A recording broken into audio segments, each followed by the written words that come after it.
So, welcome to Tragedy and Hope, the first episode, Evolution of Civilizations, a Bucklander lecture series. I hope you guys are going to enjoy this, and I'll get straight into it. So, I just like some the transitions. you do what? Yeah, add some Or dynamism to it. you want more Anyway, go ahead. You like them, or you want No, more? I just like them. I just Okay, well, I wasn't sorry. gonna I wasn't Go gonna ahead. I wanted it to not be known that you were here until a certain Oh, point, okay. and but it's too You late can cut now. that then. Yeah. You can cut that. So okay. So just some preliminaries. Who was Quigley? Quigley was a professor at Georgetown and formed a generation of the U.S. diplomatic corps, making his ideas really influential, shaping American policy, foreign and domestic. The great example is Bill Clinton, who referenced Quigley as an influence in his 1992 Democratic Convention acceptance speech. So the idea that it goes around with people who have taken the Quigley pill is that if we understand Quigley, we'll kind of much more understand the world that we're living in. Quigley was a Roman Catholic, culturally. I get the sense that he was a vague theist, but struggled with like particular parts of the Roman Catholic Church, especially. He was very positive about the role that the church played. I don't get a sense in any way that he was anti-Protestant. I think he kind of appreciated that the Anglo culture that has been so successful is sort of embodied in Protestantism to an extent. But he's also very positive about the Catholic Church. He does. It's a bit more nuanced on orthodoxy. We'll get to that in probably the third episode, which is the third chapter. He talks about Russia, which is a bit of a basket case in his analysis. But he was quite pro-Christian. He was a liberal, but I would say in the way that the liberals of the 1960s, so like a Kennedy type liberal. So he would have been for civil rights and first or whatever wave feminism, the basics of it. I don't think he would. I think he would look at a lot of the progressivism of today and criticize it as a sort of irrational mysticism. But his liberalism and his cultural Catholicism are evident in the evolution of civilizations and tragedy of hope. And just hold that in the back of your mind as we go through this series. So, Professor, I have a question. okay. I'm wondering, what do you think will be the key takeaways that we get from this lecture series after we're done? What kind of perspective will we gain? Will we gain insights into how the ruling elite think, or insights into an alternative view of history, or what do you think? Quigley is writing a book. Quigley has these stages of civilizations that we're going to look at. And Tragedy and Hope is a history of one stage. It's not a history of our whole civilization. It's a history of one stage. And what Quigley hopes is that, having read this book, intellectuals, academics, policymakers will be able to take his theory and apply it and move our civilization in a positive direction, which means continued growth and expansion. Um, um, so, insofar as what we get from it, we get a view into the way that people like Bill Clinton and George Bush think. George Bush Jr., I was thinking of, think. And these sort of subtle things that happen around us that might go unnoticed or we might not know how to place into their proper sort of civilizational context that's what I would. That's sort of what I've gotten from it. So as I've walked around and I've seen events happening since I've read Tragedy and Hope, which I finished in, I think, November or October last year, 22. I've started to see things as if like I've got a Quigley pair of glasses on, and I just sort of go like, oh, I know how to place that event now. I know how to place that event now. Quigley goes really well with the Juvenile, and he's got a different. He's similar to Spengler and Toynbee. He's very different from Spengler. He's sort of modifying Toynbee. I haven't read Toynbee, but I just know Quigley says this. I'm sort of, in many ways, I'm tweaking Toynbee. I'm looking at Toynbee on my shelf as I speak to be read. So, and he's mapping. He's sort of talking about how civilizations grow, and if we better know the theory of civilizations, we can better sort of maneuver it.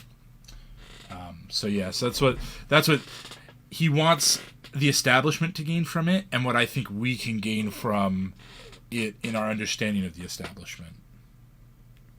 Good? Yep, thank you. So for this first episode, I'm actually not going to talk much about Tragedy and Hope, because the underlying theory of it is in another book, which is The Evolution of Civilizations. Tragedy and Hope is really as I said, it's a history of one stage. Chapter 1 of Tragedy and Hope explains this theory that is in The Evolution of Civilizations in a much more condensed form. So this first episode is the first half of the book of The Evolution of Civilizations and Chapter 1 of Tragedy and Hope. The second half of Evolution of Civilizations is Quigley applying his theory in little micro-histories of the ancient civilization of the Mediterranean, the Canaanite civilization, Babylonian, and he does, the longest one is, he does one of our civilization, which will sort of be blended into the next episode. So I won't be talking much about the second half of the Evolution of Civilizations, but I thought that it was useful to take a deep look at the theory is better presented in The Evolution of Civilizations than it is in Tragedy and Hope. So it's not Tragedy and Hope. Oop, I've done too many there. This is okay.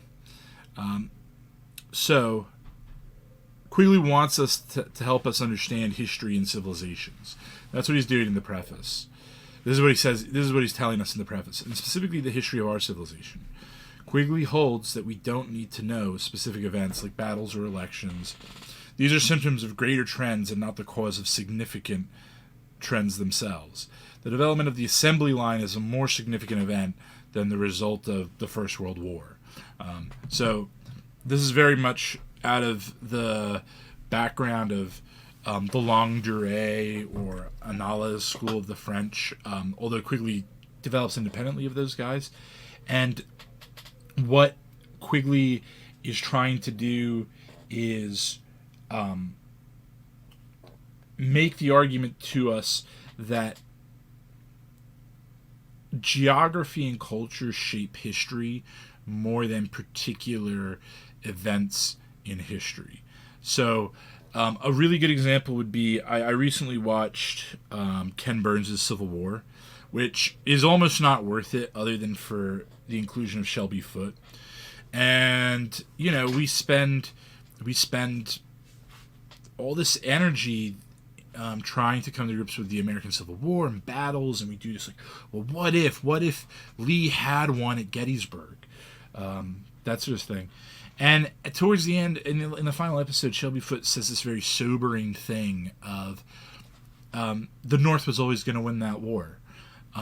At the height of the war, the South was completely mobilized. The North was barely scraping a third of its mobilization efforts into the war. They were still, much of the North was still living life as if they were not at war. And that's because of choices that were made 100 years earlier, 150 years earlier, about what sort of people settled New England and what sort of industrial and mercantile attitudes they brought with them compared to the people that settled the South and the industries that were there. That the North was just a much more technologically, industrially, economically vibrant place compared to the South. So that's just to give you an example. Quigley doesn't really talk much about the Civil War, but and in order to come to understand why we can do this, Quigley it makes a very strong case that civilizations are an entity in social sciences. Social sciences are sciences, but they're not perfect. They're not like natural sciences, where there's a very strong correlation, one would hope, between theory and what happens. Quigley says you can still have theories in social sciences and apply scientific method and think scientifically about things like civilizations, but you have to be prepared for the observations to be a bit more fuzzy. And Western civilization is a good example of that. The Western civilization doesn't behave like other civilizations. It does behave roughly as a civilization should, but it's got its own unique ability, which I'll talk about in the second episode. So those are the preliminaries. The main body of this is going to be considering the conditions and contents of civilizations and sort of how they progress. And I do that over the next 4 or 5 chapters.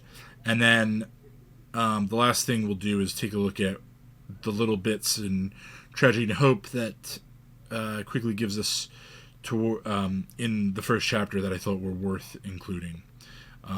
But chapter 2, Quigley discusses how culture separates man from nature and how that culture addresses his needs.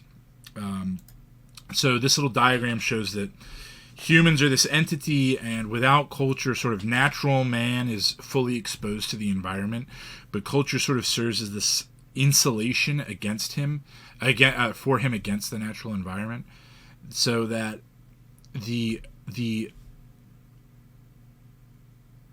movements of animal herds, if man was solely a hunter-gatherer, the movements of animal herds would leave him vulnerable in certain years if they didn't show up. Well, what does culture do? How does culture protect him? Well, he develops an agriculture, right? An agrarian culture that gives him food when the animal herds don't show up. That's just a little example. And we can break up culture into a bunch of different ways. So as we move from left to right, Quigley breaks this up in more finely grained ways. So the biggest ways that you can break it up is culture addresses physical needs and psychic needs. I'll give an example of physical needs. Psychic needs might be like, well, what happens to me when I die? And you can see that, well, you trace that idea. Well, that goes through into the next stage as we break it up even further. That's fairly emotional. And then the emotional feeds into spiritual, which takes out of the intellectual as well. And you can see down there on the right-hand column, the second one down, religious. So these various ways in which culture and these subdivisions of culture address these parts of our lives. So Quigley says, this is important to understand because civilizations will reflect these 6 values.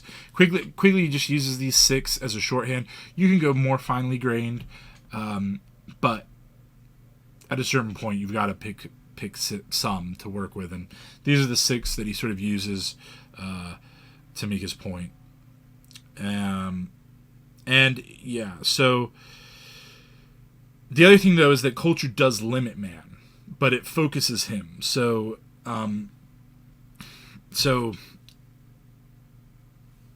you might now be an agrarian culture, so you're not out eating as much meat, but it focuses you in on the development of plant crops, which in the long run help you and enable you to do more. It sort of unlocks potential, it unlocks specializations, that sort of thing.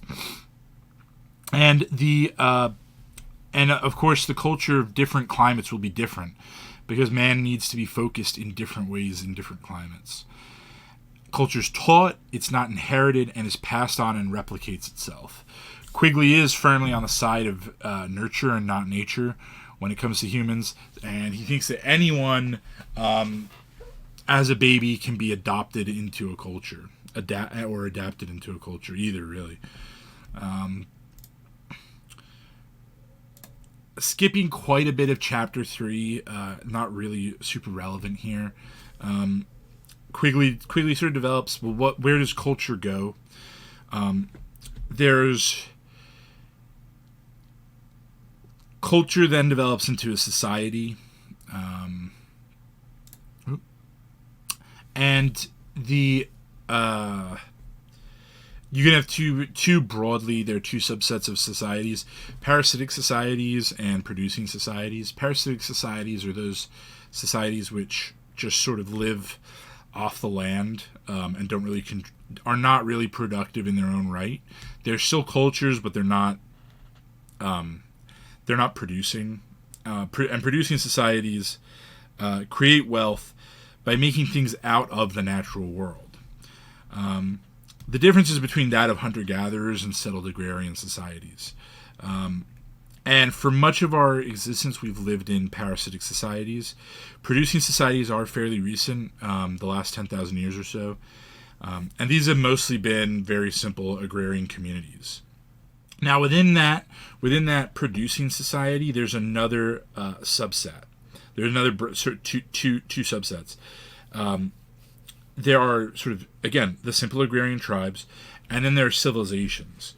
The rest of the book, the rest of the evolution of civilizations, and of course Tragedy and Hope, is deeply concerned with civilizations and not any of the other types of societies.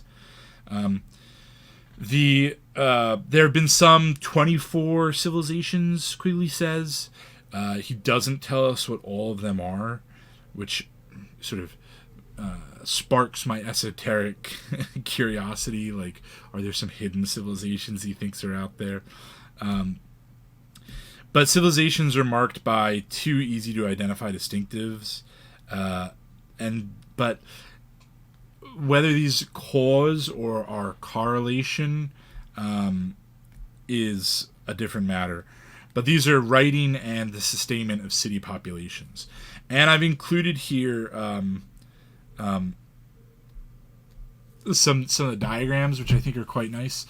On the right, you can see the major civilizations that have fed into or interacted with European civilization, and how the Europeans are currently number one at destroying other civilizations.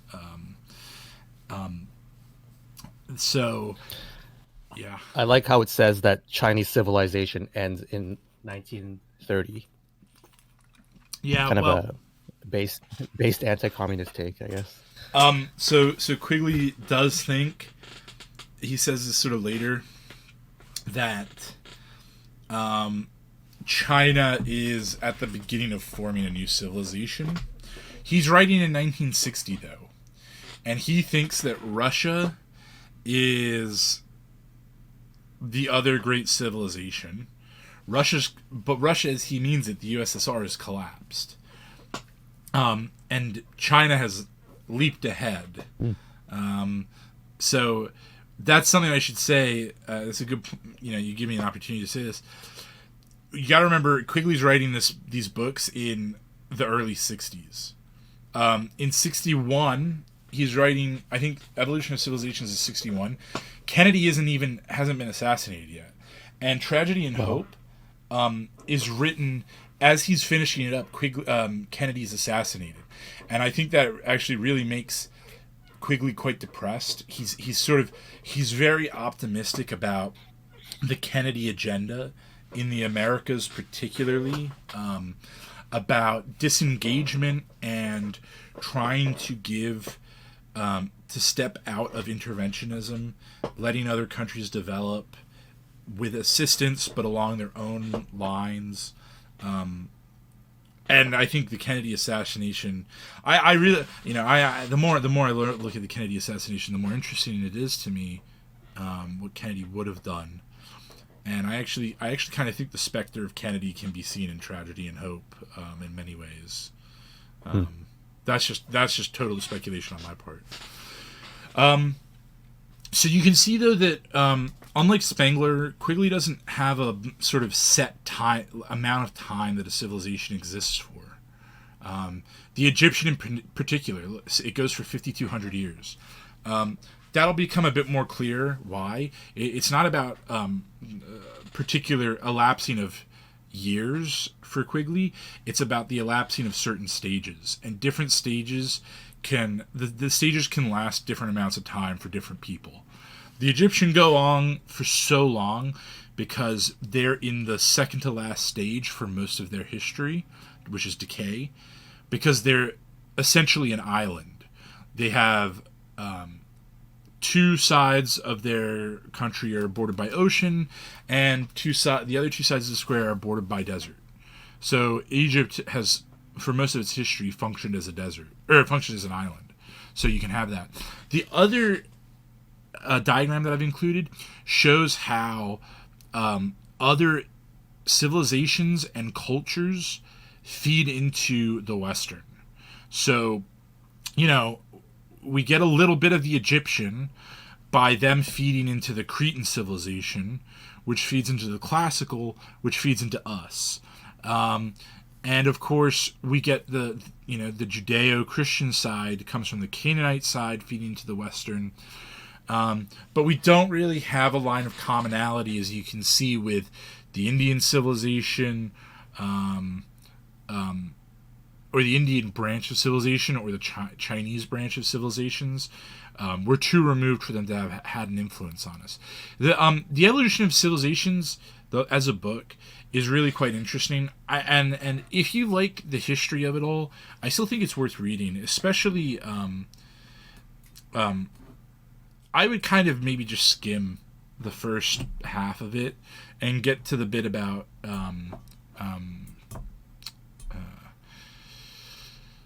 the prehistoric stuff, the Neolithic guys. That's quite interesting. I haven't been able to figure out how much of Quigley's history is dated. I'm not sure that it matters, because it wouldn't massively affect his model. But it's still really interesting, and if any of this interests you, I encourage you to read the second half of the book and the first half of the book. But the first half of the book is a bit dry. So chapter 4 then discusses the issue of historical analysis. So societies and civilizations exist in 5 dimensions. 3 are spatial, 1 is temporal, and the last one is what Quigley calls the dimension of abstraction. The abstraction dimension is the way societies and cultures address them. It's the way culture addresses itself to its members' needs as they present themselves in time and space. So it's sort of like the cultural dimension. And this can be seen in these 6 areas that Quigley's given us: the intellectual, religious, social, economic, political, and military. Again, this is Quigley's division. And what these abstractions are on this vertical axis with the passage of time on the horizontal. Where changes occur on this table, we call it development. So we can speak of economic development, and any development is historical development. These 6 areas can be also thought of as the fulfillment of 6 needs: group security, organizing interpersonal power relationships, material wealth, companionship, psychological certainty, understanding. The cultural formations that come about to address these needs, Quigley calls instruments. Give enough time, instruments will end up becoming institutions. Instruments exist to address the needs of a society, By the time they've become institutions, they now exist for their own sake rather than to address those needs. As it becomes an institution, it loses its effectiveness. So on this table, you can plug in to the military a timeline. What is it when? What is it doing in 1500, 1600, 1700, 18? And Quigley has, answers about that. And essentially it's whether or not the military is acting for the benefit of the civilization or whether the military is acting for its own benefit. And that's the difference between an instrument and an institution. An instrument is acting for the benefit of the civilization, and an institution has become a thing that only exists for its own sake. Do institutions ever go back to becoming instruments? Is it kind of fluid, and is there kind of a middle ground sometimes when they're both acting as instrument and institution? There will always be as an instrument. There will always be for the military. There's always going to be a sort of pomp to the military. There's always going to be parades, but it's when those parades become self-indulgent and inward oriented rather than being about military effectiveness. There is a point to like parade ground drill, which is orders and battle lines, especially prior to the Napoleonic War, maintaining order. But if all your country's doing now, like North Korea is marching up and down whatever Red Square is in North Korea, it's become an institution. It's not of any benefit to the civilization, and they do change, and we will talk about that more. But I don't want to jump the gun on that one. So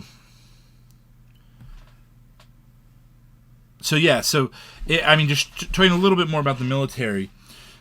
It starts as an instrument to protect the society, but as time goes on, it becomes an institution. There is no such thing as a universal soldier, which can perform every function needed in an army. There are specialized roles like infantry, cavalry, artillery. Each one of those will tend to think its own role is the most important. And there are also non-combat roles like paymasters, quartermasters, military police, trained staff, etc. Each has a very specific duty that is not the defense of the society, but rather make sure that the soldiers are fed for the quartermaster. The primary purpose gets lost in these specific duties, so something like an emphasis on drill replaces defense, as generals and sergeant majors like to see orderly squares of men parading. Another way it loses its focus, though, is because of the egos of men.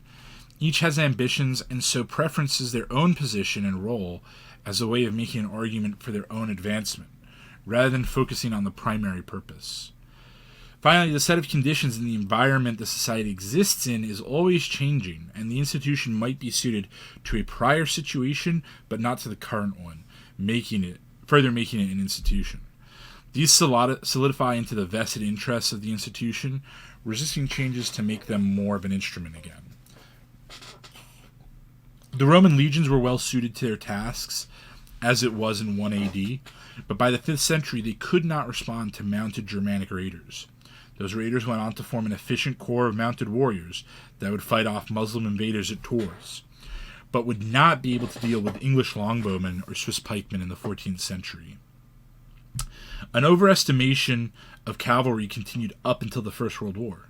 The entrenched view of the generals and an unwillingness to adapt led Clemenceau to say, "War is too important to ever be trusted to soldiers." He might have well broadened his remark to say that everything is too important ever to be entrusted to professional experts, because every organization of such professionals and every established social organization becomes a vested interest institution more concerned with its efforts to maintain itself or advance its own interests than to achieve the purpose that society expects it to achieve. As a consequence, old established armies and navies have frequently been defeated by new forces that have not yet become institutionalized. Members outside the institution grow angry at the loss of its ability to perform its function, and they push for it to return to being an instrument. Now, this is in what you asked, Jeff.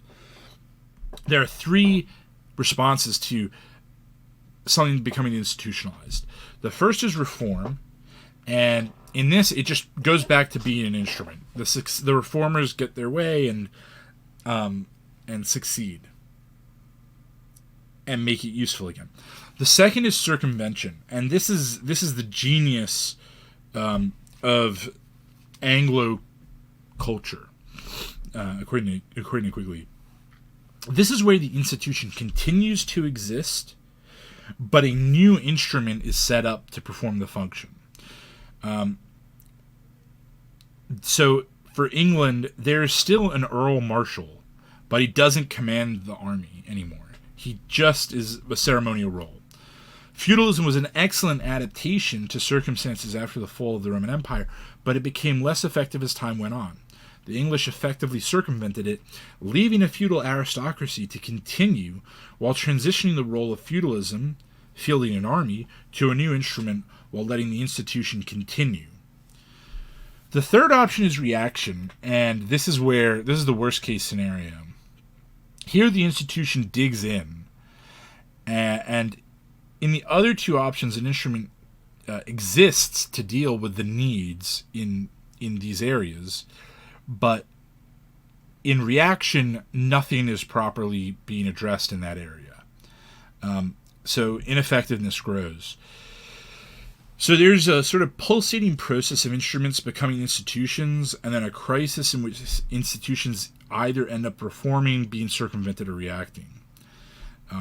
These sorts of changes happen in a society, and I quote Quigley here. One, historical development is concerned with the changes that take place on any single level of culture in a society. Two, historical morphology is concerned with the way in which one level of culture influences the other levels of culture in the same society. And three, historical evolution is the resultant of historical development and historical morphology, both acting simultaneously on each other. So some areas will dominate, as can be seen in the table. This, have I moved on? Yeah.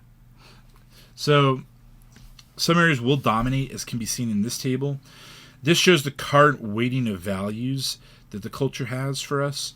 The intellectual dominates. So as we further to the right, the more important the area is to our civilization. Further to the left, so we're not very concerned about the religious, but it's not doing much for our civilization, but the intellectual is. So this shows the current weighting of values that the culture has. So morphologically, they are still acting on one another.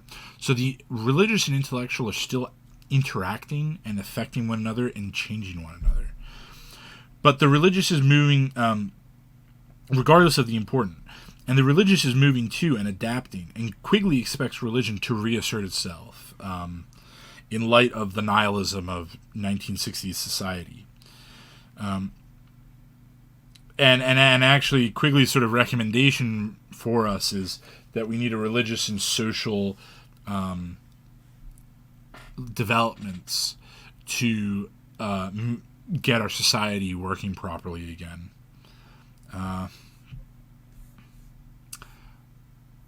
that really lines up well with Spengler's idea of second religiosity. Yeah. Yeah, and also Father Seraphim Rose's take on nihilism, or his book Nihilism, which talks about how the kind of flat materialist secularism won't last because people will begin searching for new meanings to attach to their existence rather than just the plain materialism. I haven't read it. We were talking a little bit about it last night, and I like what I've read by Father Seraphim Rose, but yeah. So now, so we're on chapter 5 now, historical change in civilization. And here is the model now. So civilizations change, for without changing, they would die. Quigley's model uses 7 steps to examine the changes in civilizations. And they will all more or less adhere to this, as I've said. In chapter 4, in the previous chapter, Quigley describes the process by which instruments stop serving the purpose they were developed for as they become institutions. During the rise of a civilization, one area of the culture will produce an instrument of expansion. In order to create an instrument of expansion, the society needs 1, an incentive to invent new ways of doing things and be organized to facilitate this. 2, an accumulation of surplus wealth available to fuel expansion. And 3, it must be invested in using the surplus in this way. If a producing society has this situation, it is a civilization. The instrument of expansion can be thought of as an engine of the civilization. When it's functioning, the civilization is expanding. When it's not, it's contracting. Perhaps best case scenario, sitting still. It might be thought by the lay reader that all societies equally have the incentive to invent. Some societies are very happy to get by with what they have, but this is cultural. Quigley denies that there is a biologically inherited talent that has anything to do with inventiveness, once again firmly placing him in the nurture side of things. Inventiveness is based off societal organization, with some societies having stronger incentives than others. The accumulation of surplus means that some part of a society is gathering more wealth in it than it is spending. And the use of this wealth as a form of redistribution frees up the productive labor of some part of society to engage in expanding activities. And these expanding activities can be anything, in any of those areas. They can be technological, philosophical, they can be religious, military, intellectual, anything. This instrument can be based off of any area of society. It has been based off the religious with priestly classes controlling the distribution of grain, such as in Sumeria. In the West, it was a military instrument, feudalism, which was circumvented as the instrument of expansion by the creation of a new economic instrument, capitalism. Because it is an instrument, it will eventually become institutionalized. This means by the institution undermining one of the 3 processes that leads to an instrument of expansion. Usually, Quigley says the last one, the investment of the surplus. When this happens, the group controlling the surplus becomes a vested interest. This is because they lack a desire or motivation to see society change. They apply the surplus to institutional activities. An example of this might be a society controlled by the military, which puts on grand military parades and has beautiful dress uniforms rather than using the wealth for expansion. As the instrument of expansion becomes a vested interest on the expansion level, it goes from being an instrument to an institution on the societal level. When this happens, tension increases. Quigley calls this tension of evolution. The evolution is the evolution to the next stage, which we will see shortly. The society has adapted to expansion. The population want and expect expansion. For a population accustomed to expansion, the failure to provide more for their children than they had comes as a shock and can be hard to adjust to. The society at large, geared towards expansion, experiences stress as its instruments and institutions have to reorient themselves to the new realities. Our current system means that we cannot produce and consume unless we invest, and therefore expand. The need to expand still exists, and so the society, rather than expanding properly, begins to cannibalize and eat into its capital. The other alternatives are inflationary policies, but these will eventually run out of road. Now we can consider the initial definition of a civilization that Quigley gave us, that is, having a writing system and city life. These are symptoms of a civilization, not the cause of civilization. Now we can say that the cause of a civilization is a producing society with an instrument of expansion. It's very important. The tension created by this situation creates internal conflicts between institutions fighting for control of the accumulated surplus. The internal crises forces the institution to go through the process listed earlier. They must either reform, be circumvented, or go through reaction. If they are able to go through the first two and regain instruments, then the society returns to expansion. The stages of civilization are these: mixture, gestation, expansion, age of conflict, universal empire, decay, and invasion. Every civilization is the product of the mixture of two or more cultures, and one of those cultures can be a prior civilization. Because cultures mix on borders, it means a civilization is rarely succeeded by another immediately in the same area. The civilization cores will be at the borders of the old ones. The cultures must be morphologically compatible, and often one of these cultures is a barbarian culture, and the other being part of a collapsed civilization. So Western is the confluence of Germanic tribes with classical remainders. Gestation happens after this mixture. It must appear as if very little is happening in this period, but the new society is going through internal changes. Expansion is marked by 4 types of expansion: production of goods, increase in population, increase in territory, and increase in knowledge. Quigley says that this period is marked by a period of democracy, scientific advancement, and revolutionary political change that occurred in the shift from gestation to expansion. The civilization becomes spread out from different areas, with the core being the area it originated in and the periphery being the area it expanded to. In Tragedy and Hope, Quigley introduces the semi-periphery. My intuition tells me that the semi-periphery can be defined as an area that predominantly contains elements of one of the cultures that made the civilization, but lacks quite a bit from other cultures that formed that new civilization, and so has to wait for the new elements to arrive. So Spain is semi-periphery, containing elements of classical civilization, but lacking the full suite of the new culture. The core for our culture is England and France and northern Italy. The periphery is an area where no elements of any part of any of the cultures existed prior to the civilization spread to it, so North America. Expansion first slows in the core, first due to institutionalization. The periphery continues to expand, becoming more powerful and wealthy than the core, effectively circumventing it. This means that the core moves into stage 4 sooner than the periphery. It should also be noted here that Quigley thinks that the periphery excels at the material culture side of things, so America being great at highways and railways, at least historically railways, whereas the core is the spiritual heart of things. So if you want to know what it means to be Western, Quigley would actually say looking at America isn't that useful. You've got to go to, Notre Dame. I just said it like a real American. Notre Dame and the Louvre and Westminster to see the spiritual heart of our culture. But then to see the material heart of our culture, you've got to go drive cross-country across an American highway. So at the point that the core moves into stage 4 sooner than the periphery, the age of conflict, that stage is the age of conflict. Quigley says that this is the most complex, interesting, and most critical of all of the 7 stages.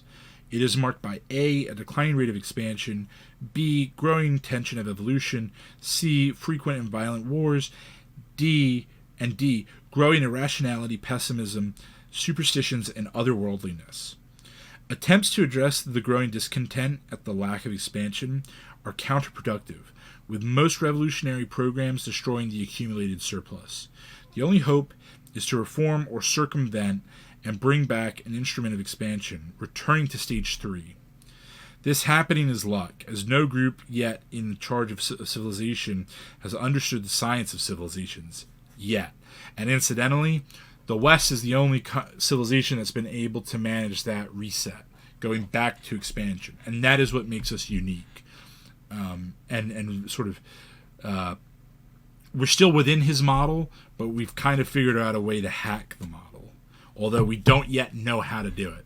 And that, again, to something you asked earlier, is one of the things he hopes, the big thing he hopes to convey, how theoretically we can hack our way back to expansion to stage 3, because we're in stage 4 now. Hence tragedy and hope. Yeah. Right. So the hope is a very short bit of the book, because it's mostly tragedy, but he has hope going forward. Internal imperialist wars are seen as a way of solving the problem of a lack of expansion by taking from neighbors. This is a time of gambling, narcotics or intoxicants, obsession with sex, frequently as perversion, increasing crime, growing numbers of neurotics and psychotics, and a growing obsession with death and the hereafter. The imperialist wars create a situation in which a single political unit emerges dominant. This signifies the transition to the stage of universal empire. The core is first conquered by this, similar to the core entering crisis first. The West has, as yet, in 1961, avoided this stage. The universal empire will emerge from the stronger, more materially oriented periphery. In some cases, such as Egypt, the Minoan, or Russia, a single political unit dominates the whole process, so that doesn't really matter to them. But for us, the obvious unit to look at is America. So the imperialist wars of stage 4 are lessened in stage 5 because the civilization sort of becomes united. People tend to identify this period as a golden age. Stage 5 of the universal empire is not something to desire. The end of the evils of stage 4 do not signal a return to the bounties of stage 3. It is not positive, it's just not negative. But this is not how it appears on the ground, having lived through the age of conflict. Also, the unification of the society means that it has lost its productive, competitive tension. Increasingly, wealth is poured into great monuments, like the pyramids in Egypt, with, quote, the masses of the people in such an empire living from the waste of these non-productive expenditures. The golden age is really overripeness, and decline soon follows. This is the stage of decay. Economic depression, declining standards of living, and civil wars between vested interests and growing illiteracy all mark this stage. This leaves the civilization vulnerable to the last stage, the stage of invasion. Outside invaders swarm in, often a younger civilization. This is also a stage of mixture for the next civilization, providing the opportunity for a new civilization to arise. If the civilization existed on an island with no neighbors, it would stay in the age of decay indefinitely, like Egypt, which had very effective natural barriers and remained in decay for thousands of years. In a conflict between two civilizations, the one that will win is the one that is closest to stage 3. If the loser is close to decay, it will collapse, but if not, it can withdraw and regroup. So you can see there what we talked about a little bit earlier, Jeff. There's the second Chinese civilization, which Quigley thought was in mixture or gestation. Maybe it's still in gestation. Maybe it's already entered its age of expansion. It seems like, having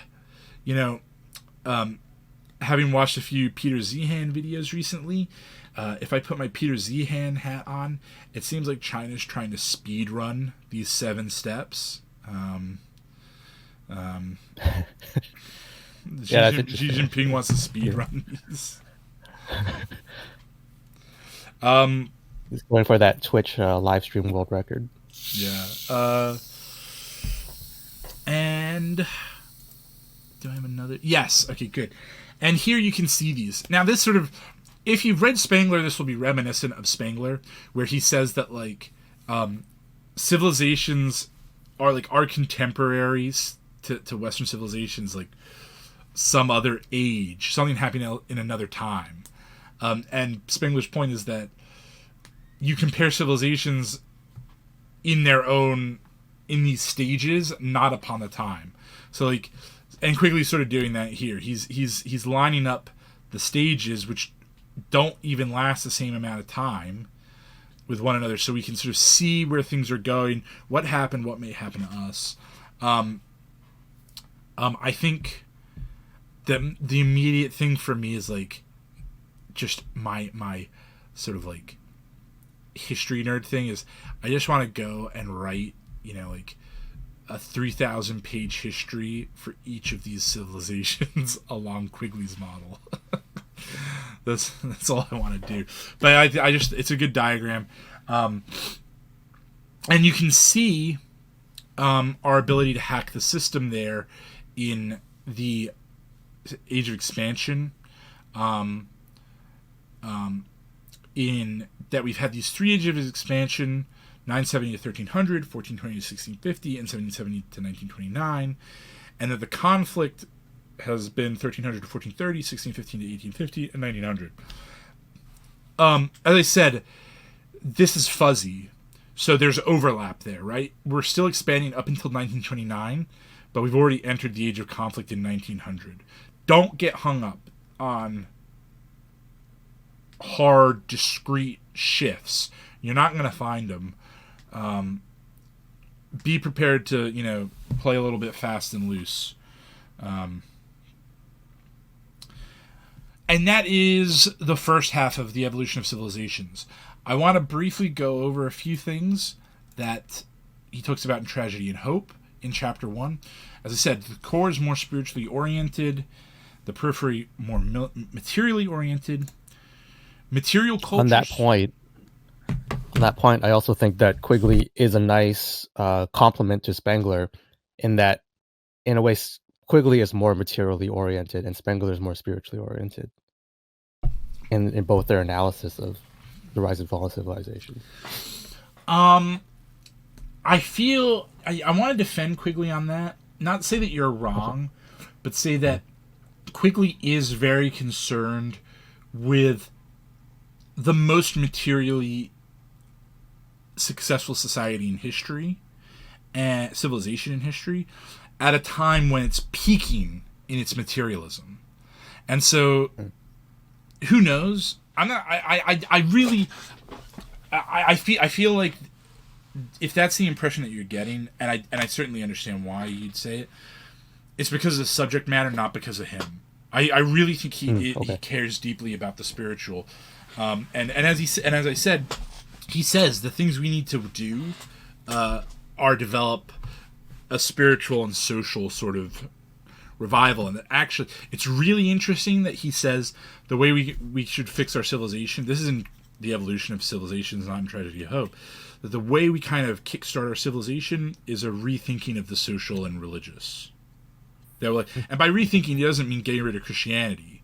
He means like we've got to like recapture the magic somehow. So, material culture spreads more easily than the spiritual, which is why it sort of outpaces itself in the peripheral, and the material culture can spread beyond the civilization. The spread of the non-material or spiritual culture would be the spread of the civilization itself. Because for Quigley, as I said, it doesn't matter what ethnicity or race you are, anyone can participate in our civilization. And so the like the Hong Kong Chinese, insofar as they've adopted Western sort of system, are part of our civilization. Maybe they overlap, but let's just assume that Hong Kong are fully Western. They're part of Western civilization. Whereas if you see the mainland Chinese, they can buy all the products and watch all the movies, but they're not Western. The movies is I would say the spiritual culture, but like the railways are the. They do watch all the Marvel movies and Star Wars and all that, but then it's maybe that's a statement culture. That those are totally devoid of any culture, not just our culture. So. Yeah, Western civilization developed its material culture in a very particular order that facilitated the subsequent development. The third world has gotten them out of order, like buying railways before developing heavy industry. We could pay for our transportation networks with our development. They go into debt to develop. And that this order has severely impacted their population. So Quigley also says another example is they got health care before they got the ability to feed themselves. So you have the situation where you have these ever-expanding populations that are malnourished, but they're not dying as they would normally, but they're also not really being incentivized to develop things in the right order.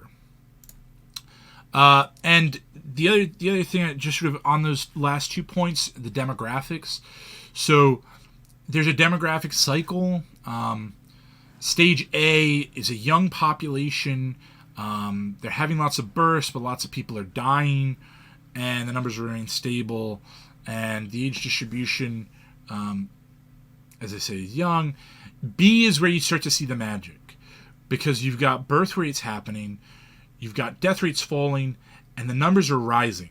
More people are being born than are dying. And a civilization that's in an age of expansion is, I think, I'm prepared to bet, is almost always going to be in B, because population is an important part of that expansion principle. What that means, I'm not sure that holds in the future, but it has up until now. Technology might mean that we can foresee that, we can forego that necessity in the growth of population. I'm thinking about like Japan, that seems to be pretty committed to that model. And then we're in C at the moment. Quigley thought by now we'd be in D. I don't think we are in D. I think we're still in C. The birth rate is falling, death rate is low, and we're not. I think the average age is about 40 or 45, somewhere in there. It might be 30 something, but so we are transitioning to D. I'm not sure that the death rate is ever going to grow, at least so far as like people aging out in terms of death. But the other thing that's happening that I suspect, if there's a lesson that's been learned by the Clinton types, it's, we better do something about those numbers, and they're not going. The people are not having babies, so we better start importing. And you can see that on the other area, you can sort of trace these lines of B civilizations, and I think this is a little bit skewed by when he's writing. I think that Western Europe is doing better than Quigley expected. Eastern Europe's doing worse.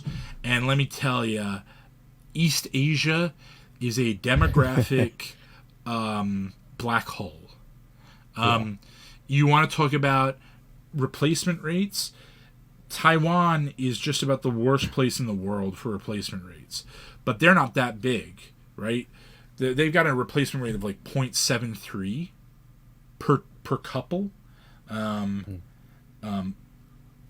China is not doing great either. Japan is has been for the last 30 years this sort of this like doom and gloom projections about Japan. Japan seems to have like stabilized its replacement rate enough to just sort of keep going. China is going to collapse, according to Peter Zihan. Sorry for another Peter Zihan reference, but there it is. Yeah. Well, this whole slide is the Peter Zihan slide of the presentation. That's a criticism of Peter Zihan, is that he just goes and looks at population pyramids and goes, "Oh, look, this backs up what I want it to say," because it's sort of vague enough. So those are the things to take from Tragedy and Hope, Chapter 1. We're going to talk a little bit more about some things from Chapter 1 next time. Next time will be a little bit more Chapter 1, a little bit from the Evolution of Civilizations chapter on Western civilization, but it's mainly going to be Chapter 2 of Tragedy and Hope. So next episode we'll look at how specifically next lecture. Be sure, by the way, if you haven't registered for this class and you're currently just auditing it, you can still you can still talk to the registrar, and get signed in. IronAgeArchive.com. Yep. How specifically Western civilizations developed up till 1900. The economic system, particularly the use of gold. If you're a gold guy, I think the next episode is going to be really interesting. You're not going to like it, but it's really interesting, and I think Quigley actually gives a really good argument against gold, or the damage of an overcommitment to gold can create. And we'll see the unique aspect of Western civilization, the ability to short-circuit the fourth stage conflict and return to the third age of expansion. And yeah, that's it. So thanks for coming. Thank you very much. Any concluding questions? Just wondering if you have some assignments or supplementary readings to recommend. I would before the next class.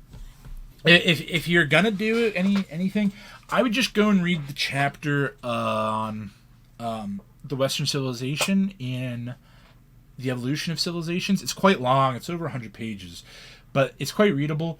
The other thing to do, just read anything that looks interesting in the second half of the Evolution of Civilizations. I quite like prehistory and caveman because I'm a wannabe Uncle Ted.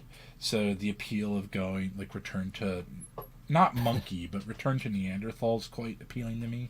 So I like that stuff. I enjoyed that chapter.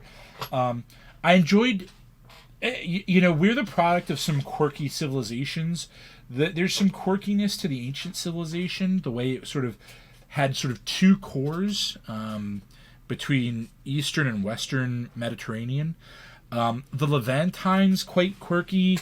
The Canaanites quite quirky in that kind of spread out, and the universal empire of the Canaanite was, I think, the Carthaginians. It's quite a weird spread out one. So those are quite interesting. But Quigley's a good writer. I do think he's a good writer in those histories. In Tragedy and Hope, he gets quite dry, and you get bogged down because he's doing a lot.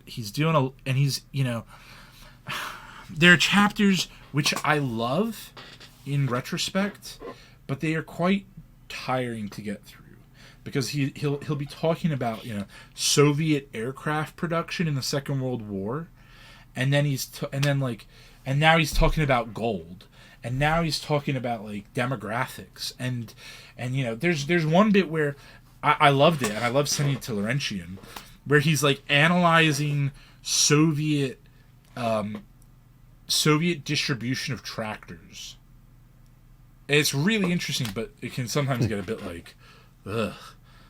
And so Quigley at his best, I think, is probably actually in the second half of the Evolution of Civilizations, where he is sort of very, very broad brushstrokes, history from 30,000 feet of some really interesting things. So if you want to do some extra reading, read those. Maybe just to do a little plug, maybe go and watch the Juvenel video, because I think it's quite interesting to have the Juvenel in the background of your as you're reading about Quigley or thinking about Quigley. All these guys plug together. They all sort of dovetail together, and you can do some interesting things when you're able to hold all of them together. So, thank you. All right. Thanks, all Professor. Right.